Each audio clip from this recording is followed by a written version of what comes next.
आज इस वीडियो में हम बात करने वाले एक बहुत ही ट्रबलसम कंडीशन के बारे में जो जनरली हम रेनी सीजन में देखते हैं। बारिश के मौसम में ये बहुत ही ज़्यादा कॉमन होता है। प्राइवेट प्रॉब्लम होने के कारण हम कहीं पर बताते नहीं हैं, बस इसके कुछ क्रीम और उसी प्रकार की दवाइयाँ चालू रहते हैं। फंगल इन्फेक्शन ठीक होता है, वापस आ जाता है। कुछ लोगों में देखा जाता है कि इसका प्रमाण बढ़ रहा है, स्प्रेड हो रहा है। कुछ लोगों में वो वैसे के वैसे रहता है, बट उसकी जो इचिंग, उसका जो ड्राइनेस, उसके जो तकलीफ़ें रहते हैं वो सालों साल वैसे ही रहते हैं। और इस सब की शुरुआत होती है रेनी सीजन से। सो इस बारिश के मौसम में त्वचा के किस तरीके से ख्याल रखें, ऐसे क्या चीज़ों को फॉलो करें जिससे फंगल इन्फेक्शन न हो, हुआ है तो ठीक हो, किन चीज़ों का हमें ख्याल रखना है, कौन सी गलतियां नहीं करनी है बारिश के मौसम में जिससे कि ऐसे त्वचा विकार हमें नहीं हो, जानते हैं आज इस वीडियो में।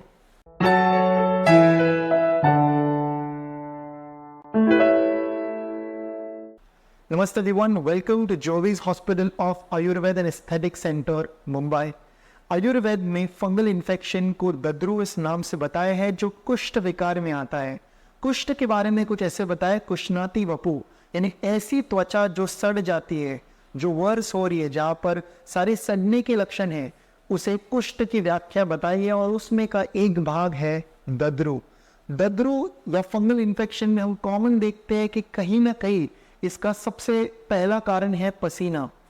पसीना एक कारण, दूसरा एक कारण है कि हम भीगे हैं, वी बिकम वेट, बट कपड़े टाइमली नहीं चेंज करना। क्योंकि आप देखिएगा, अगर भीगे हुए और वैसे के वैसे रहते हैं तो वहाँ पर प्राइवेट एरियाज पर एक फंगस डेवलप होता है। और वो फंगस डेवलप होने के कारण आगे फिर फंगल इन्फेक्शन टच के कारण, प्यूज के कारण, अन्य कई चीज़ों के कारण फिर वो स्प्रेड होता है। तीसरा कारण है कि जब भी इम्यून सिस्टम हमारी वीक हो जाए स्ट्रेस के कारण, या कोई अगर डायबिटीज़ हो जो इम्यूनो कॉम्प्रोमाइज्ड हो, कोई ऑटो इम्यून के दवाइयाँ लेते हो, ऐसे पेशेंट में हम देखते हैं कि fungal infection they are more prone to. यहाँ पर इस टेबल की बात करें या कहीं पर भी हम बात करें, बैक्टीरिया, वायरस, फंगस ये हर जगह है।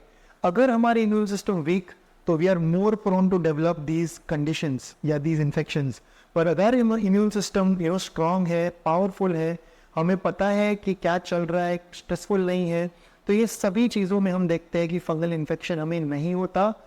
Again even if we are coming in fungus का एटमॉस्फेयर, किसी को फंगल इन्फेक्शन है, हम भीग रहे हैं, हाइजीन नहीं फॉलो करें, but if immune system is strong we may not develop fungal infection. और इवन इफ वी डेवलप, वो फंगल इन्फेक्शन कुछ 2-3 दिनों के अंदर या कुछ छोटे मोटे उपाय से ठीक हो जाता है।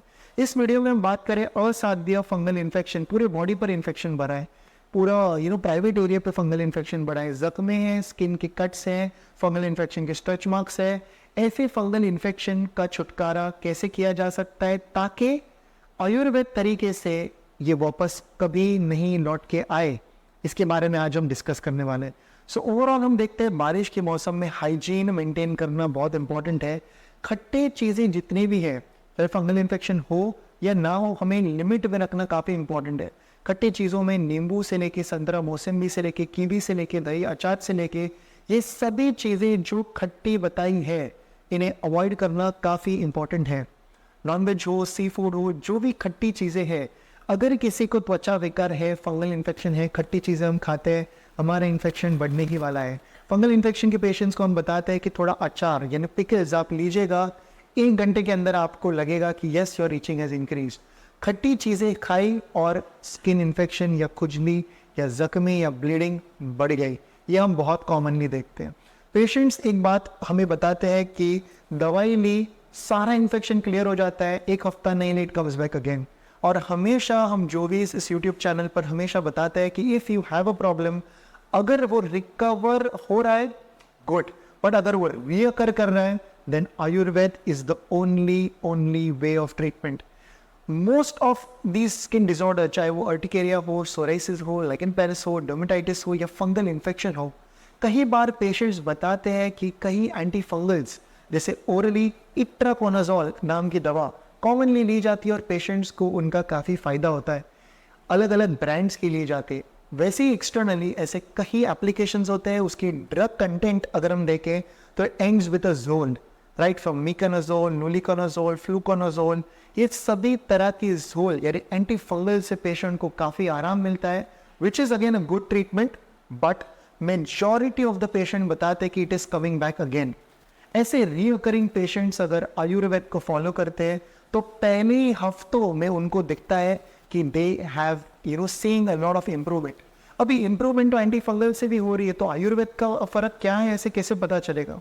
तो हर एक पेशेंट का एक कहना होता है the way the skin improves it is different, यानी ठीक होने का तरीका अलग है। हमें ऐसा लगता है कि कुछ तो खींचा जा रहा है, जो दवाई आप देते हो जो ट्रीटमेंट की जाती है, something is being pulled off और वो जड़ से जा रहा है, इसकी फीलिंग हमें आती है।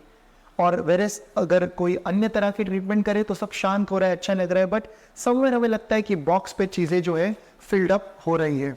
अगर हम साधारण ये डायग्राम को देखें तो ये अगर हमारा एपिडर्मिस है, डर्मिस है और ये हमारा फैटी टिश्यू है, तो पेशेंट्स बताते कि क्रीम लगाया और ये सारा चीज़ अंदर बैठ गया। 1-2 साल बाद, 5-6 साल बाद एक लेयर आना, थिकनेस बढ़ना, और हमने ऐसे केसेस फंगल इन्फेक्शन के देखे हैं और पूरी तरह से सॉल्व किया। 6-7-8 साल there is no recurrence, no relapse. जहाँ पर ये अगर हमारी त्वचा है तो इतने बड़े उस फंगल इन्फेक्शन के रीजन से इतना बड़ा रिंग का पैच है पेट के ऊपर with this kind of the thickness. So अगर हम बॉक्स में जितना इन्फेक्शन भरे तो बॉक्स वो भरने वाला है, बॉक्स बंद नहीं होता। आयुर्वेद ये रूट कॉज पर क्यों काम करता है? बिकॉज रिअकरेंस और रिलैप्स नहीं देखते। दद्रु इस त्वचा विकार या इस कुष्ठ विकार को अगर हम पढ़े तो हम देखते हैं कि कृमि यानी आंतड़ों में जो कृमि और आंतड़ों में जो आम का पाचन और कृमि को निकालना ही काफी इंपॉर्टेंट है। हम पेशेंट को चैलेंजेस और प्रोमिसेस के साथ फंगल इन्फेक्शन की ट्रीटमेंट शुरुआत करते हैं कि there is no recurrence and no relapse at all. और ऐसे पेशेंट आज आयुर्वेद के पास आते हैं जो बताते हैं कि हमने आज से 50 ट्रीटमेंट्स लिए हैं, 55 ट्रीटमेंट लिए हैं। साधारण 1 महीने से लेकर 40 साल तक फंगल इन्फेक्शन सफ़र किए हुए पेशेंट्स हम देखते हैं, और केवल आयुर्वेद ट्रीटमेंट द्वारा 50 से भी ज़्यादा देशों में हम आयुर्वेदा के सक्सेसफुल रिजल्ट्स देखते हैं। इसके कुछ रेमेडीज़ के बारे में अगर हम बात करें तो हमें ख्याल रखना है कि रेनी सीजन ये एक ऐसा सीज़न है जहाँ पर फंगस बहुत कॉमन है। अगर हम एक तालाब या एक तालाब हो, कीचड़ हो, उसमें देखते हैं रेनी सीजन में एक लेयर फॉर्म हो रहा है, राइट। हम देखते हैं अगर ब्रेड हमने बाहर रखा है वैसे के वैसे there is a fungus that is created. So ये कुछ नहीं, ये बस एक फंगल इन्फेक्शन है। और इस फंगल इन्फेक्शन के लिए मनस्थिति और पचन की स्थिति ये बहुत ही ज़्यादा इंपॉर्टेंट है। और इन 2-3 चीज़ों को बदल दे अगर हम, तो पेशेंट बताते कि येस दे हैव इम्प्रूव्ड। जो भी इस यूट्यूब चैनल पर वीडियोस यानी साबुन, remedies, herbs, dusting powder, Ayurveda के dusting powder, natural dusting powder से हमने कमेंट सेक्शन में देखा है कि पेशेंट को बहुत आराम मिलता है। यहाँ पर इंपॉर्टेंट पार्ट है कि सर्वकुष्ठहर यानी खदीर काष्ठ के ऊपर एक video, I put the video over here और लिंक डिस्क्रिप्शन पे होगा। खदीर काष्ठ, खदीर ये आज हर जगह अवेलेबल है, तो इसके काष्ठ का इस्तेमाल कैसे करें, नहीं तो खदीर चूर्ण का कैसे इस्तेमाल करें। खदीर ये डस्टिंग पाउडर के स्वरूप में हम इस्तेमाल करते हैं। अगर किसी को फंगल इन्फेक्शन ना हो तो भी एक प्राइवेट एरिया जो है, ग्रॉइन एरिया है, इसके हेल्थ के लिए, फंगल इन्फेक्शन के लिए खदीर डस्ट करने के लिए dusting powder it's very very important. कई बार कहीं एक्सटर्नल पाउडर्स की जगह आज पेशेंट्स लोद्रा का चूर्ण, यष्टि मधु चूर्ण, खदीर जैसे चूर्ण अप्लाई करते हैं। स्पेशली लोद्रा का चूर्ण, लोद्रा ये वर्ण्य का है, कुष्ठंग का है, शीत है, तिक्त रसात्मक है। तो लोद्रा का चूर्ण हम फेस पर लगाने कई बार पेशेंट्स को बताते हैं। कहीं मेल्स को टिप ऑफ द पेनिस पे फंगल इन्फेक्शन होता है। हम सिर्फ एक ही बात बताते हैं कि लोद्रा जो चूर्ण है, लोद्रा जो दवाई है, ये उत्तम पित्त शामक दवाई है। सो लोद्रा का एक पिंच लेना और स्प्रिंकल करना दिन में 2 से 4 बार। Sprinkle it at the penis area या फोर स्किन को थोड़ा नीचे लेके स्प्रिंकल एट दैट एरिया। और पित्त शमन के कारण, वर्णीय एक्शन के कारण, कुष्ठंग कार्य के कारण हम देखते हैं कि पेशेंट को बहुत आराम मिलता है। जो बर्निंग है, एक ही दिन में बर्निंग कम होने लगती है। फंगल इन्फेक्शन के केसेस में बहुत कॉमन है कि ऐसे डस्टिंग पाउडर्स आयुर्वेद के इस्तेमाल करना। हम बहुत कॉमन देखते हैं कि patient as a prevention, specially गाँव के एरिया में नीम के पत्तों का काढ़ा बना के नहाते हैं। ऐसे पेशेंट जो खदीर का काढ़ा सिद्ध करके लेते हैं, हमें षडंग पानीय या उशीर सिद्ध जल यानी क्या, तो आधे लीटर पानी में या 100 ml पानी में 1 से 4 चम्मच षडंग पानीय नाम की दवा या उशीर नाम की दवा, इसे ऐड करके इसे 1 महीना भर लेके 15 दिन गैप, महीने भर लेके 15 दिन गैप, ऐसा आयुर्वेद वैद्य के सलाह के अंडर या गाइडेंस के अंडर जब पेशेंट करते हैं, जो ये जो कफ कोल्ड फ्लू, ये जो सारी चीज़ें हम देख रहे हैं, जो वायरल इन्फेक्शन है रेनी सीजन में, ये सभी केसेस में हम देखते हैं इम्प्रूवमेंट्स एंड इम्प्रूवमेंट्स। पेशेंट के कफ कोल्ड जा रहे हैं, रिकरेंट फीवर जा रहे हैं, जो पेशेंट को थकावट है वो जा रहे हैं। और पोस्ट कोविड हम देखते हैं कि ये सारे कंडीशंस तो बढ़ ही चुके हैं। टाइम पे नींद नहीं आना, बॉडी पेन रहना, और एक स्टेबिलिटी नहीं रहना, और एक जीवन में सुख और स्थिरता, ये काफ़ी इंपॉर्टेंट है। और ये फंगल इन्फेक्शन प्राइवेट होने के कारण कोई बताता नहीं है, but it is very very common. So आज ही आप आयुर्वेद चुनिए अपने लिए और अपनों के लिए। फंगल इन्फेक्शन को जड़ से ठीक करिए आयुर्वेद द्वारा। अन्य कोई भी जानकारी के लिए कमेंट सेक्शन में ज़रूर पूछिए, we are always here for you. इन इंस्ट्रक्शंस को फॉलो करिए, नीचे दिए हुए डिस्क्रिप्शन में कुछ वीडियोज़ है उनको फॉलो करिए और देखिए आयुर्वेद द्वारा there is no recurrence and no relapse at all. ये था आज का video. Until next time from Jovis and the team, look impressive, be progressive.